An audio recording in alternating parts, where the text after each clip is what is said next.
मी 22 जागा मागितल्या होत्या. आम्हाला काँग्रेसनं 20 जागा दिल्या होत्या.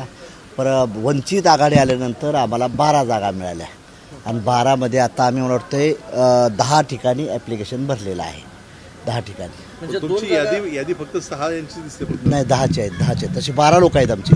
ती यादी पूर्ण आली नाही. सेकंड यादी तुम्ही मिळालीच नाही. तुम्हाला BJP किंवा काँग्रेसचीच मिळते, मनसेची मिळते, राष्ट्रवादी नाही मिळाली. 2 जागा का शिल्लक राहिल्या? भरलेत की ते त्याही भरलेत.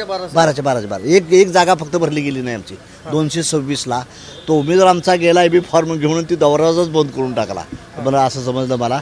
त्यामुळे तिथला फक्त एक भरलेली नाही आमची. पण मला सांगा, वंचित आणि काँग्रेसची जी युती होती, आघाडी होती, त्यामध्ये 21 जागा परत त्यांनी दिल्या. पण आता 13-14 जागा अशा आहेत की जिथं काँग्रेसचाही उमेदवार नाही, वंचितचाही उमेदवार नाही. तिथं काय झालं की काही ठिकाणी वंचितनं माझ्या जागेवर भरलेलं आहे.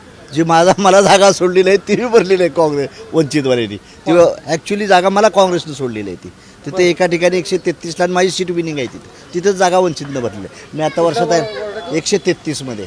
आता काय होणार? म्हणजे तिथं वर्षात आहे म्हणले ते हर्षवर्धन सपकाळ म्हणले आम्ही त्यांना काढायला होतो तिथलं म्हणून. आणि 142 आणि 109मध्ये काँग्रेसनं माझ्या जागेवर भरलेलं आहे. ती वर्षात आहे म्हणली की रिटर्न घेतो. म्हणजे मला जागा सोडलेल्या आहे तर राज्यसभाच्या. मी म्हटलं युती मला ही करावी लागेल. हे असं असेल तर मी जागा लिमिटेड मागितल्या होत्या. मी असं हे केलं नव्हतं की जिथं माझं ताकद आहे. पण दुर्दैव एक घडलं की मी ज्या ठिकाणी मला मागितलं होतं तिथं काँग्रेस सोडायला तयार नव्हती. पण शेवटी काँग्रेसनं सोडल्या होत्या. हा घोळ कशामुळे निर्माण झाला? ठरवून झालंय की न काय मला काहीच माहीत नाही. माझा आणि काँग्रेसची चर्चा चाललेली होती. नंतर कसं झालं की वंचित घेतल्यानंतर थोडासाही झाला असेल, डिस्टर्बन्स झाला असेल.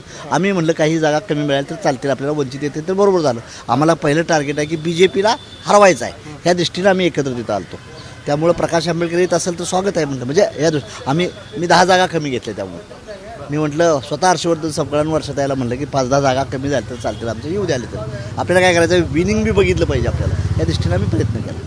पण आता प्रचाराचं काही ठरलंय? प्रचार कसं आता होईल ना. उद्या 2ला ज्यावेळेस रिझल्ट सर्व आकडेवारी कळेल. आता